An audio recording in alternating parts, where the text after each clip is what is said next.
चंपानेर का शांत गांव सूरज की पहली किरणों से जगमगा उठा था। हवा में ताज़ा मिट्टी की खुशबू थी और दूर से मंदिर की घंटी की धुन सुनाई दे रही थी। लेकिन रामू के छोटे से झोपड़े में हवा में एक अलग ही किस्म का सन्नाटा छाया हुआ था। रामू की पत्नी गौरी निश्चल होकर अपने पति को निहार रही थी। रामू हमेशा की तरह सुबह नहीं उठा था।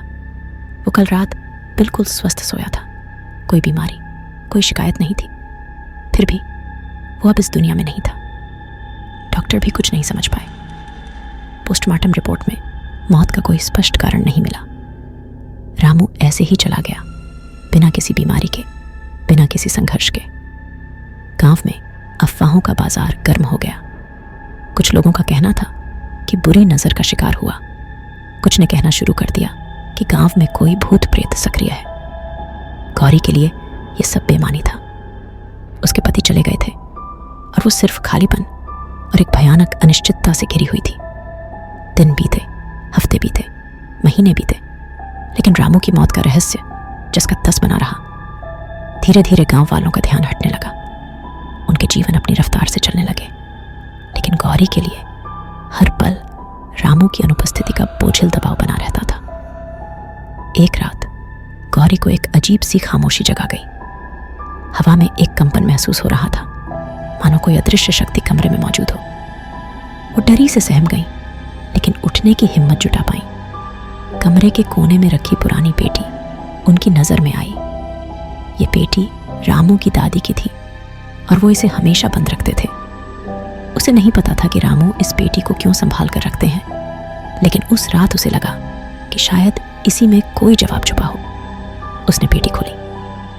अंदर पुराने कप डीडे थे, कुछ पीतल के बर्तन और एक घिसी हुई डायरी थी।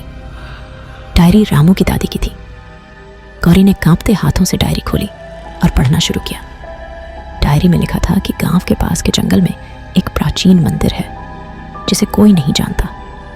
यह मंदिर एक शक्तिशाली देवी को समर्पित है जिसे ग्रामीण भूल चुके हैं। दादी ने लिखा था कि वो हर साल उस मंदिर में पूजा करने जाती थीं ताकि गांव पर कोई अनिष्ट ना आए। लेकिन अब वो बूढ़ी हो गई हैं और मंदिर तक जाना उनके लिए मुश्किल है। गौरी को लगा कि शायद रामू उसी मंदिर के बारे में जानते थे और उसी वजह से उनकी मौत हुई थी। अगले दिन उसने गांव के कुछ बूढ़े लोगों से पूछताछ की। उनमें से किसी को भी उस मंदिर के बारे में जानकारी नहीं थी। हार मानने वाली गौरी नहीं थी। उसने खुद ही जंगल में जाने का फैसला किया।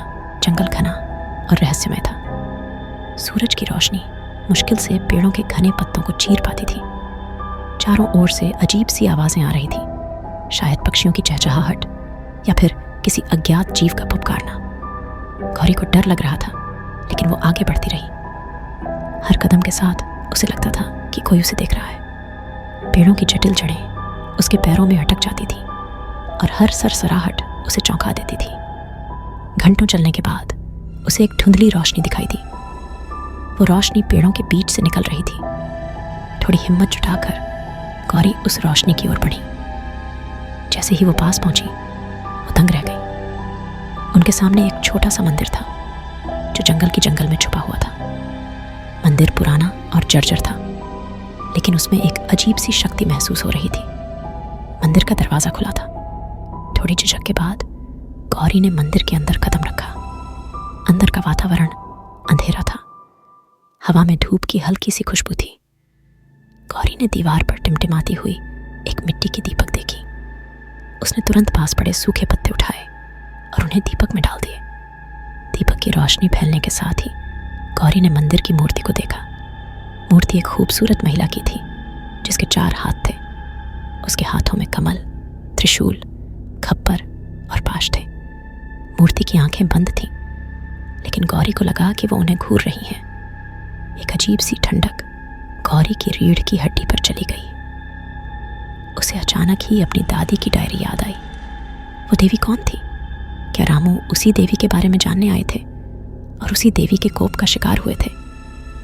गौरी डर के मारे जमीन पर बैठ गईं, लेकिन तभी उन्हें मंदिर के पीछे से आती हुई हल्की सी खड़खड़ाहट सुनाई दी।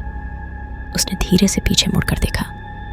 मंदिर के पीछे एक छोटा सा कमरा था जिसका दरवाजा थोड़ा खुला था।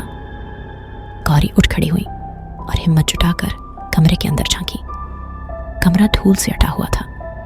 बीच में एक टूटी हुई मेज रखी हुई थी जिस पर एक मिट्टी का घड़ा रखा था। उस घड़े के पास ही कुछ हड्डियां बिखरी हुई थी। गौरी का सांस अटक गया। ये हड्डियां इंसानों की लग रही थी। तभी उसे अचानक एहसास हुआ कि कोई उसे घूर रहा है। वो तेजी से वापस मुड़ी और मंदिर की मूर्ति की तरफ देखा, लेकिन अब मूर्ति जैसी पहले थी वैसी नहीं थी। मूर्ति की आंखें अब खुली थी और वो गौरी को एक भयानक मुस्कान दे रही थी। गौरी चीख उठी और पीछे हटने लगी, लेकिन वो ठिठक गई। उनके पैर जमीन से चिपके हुए थे। मंदिर हिलने लगा और हवा में एक भयानक हंसी गूंजने लगी। मूर्ति का शरीर धीरे धीरे धुएं में परिवर्तित होने लगा और एक खौफनाक आवाज गौरी के कानों में गूंजी, मुझे भूलने की सजा यही होती है। अगले दिन जंगल में कुछ ग्रामीणों को गौरी का शव मिला। उनकी मृत्यु का कारण ठीक रामू की तरह अज्ञात था।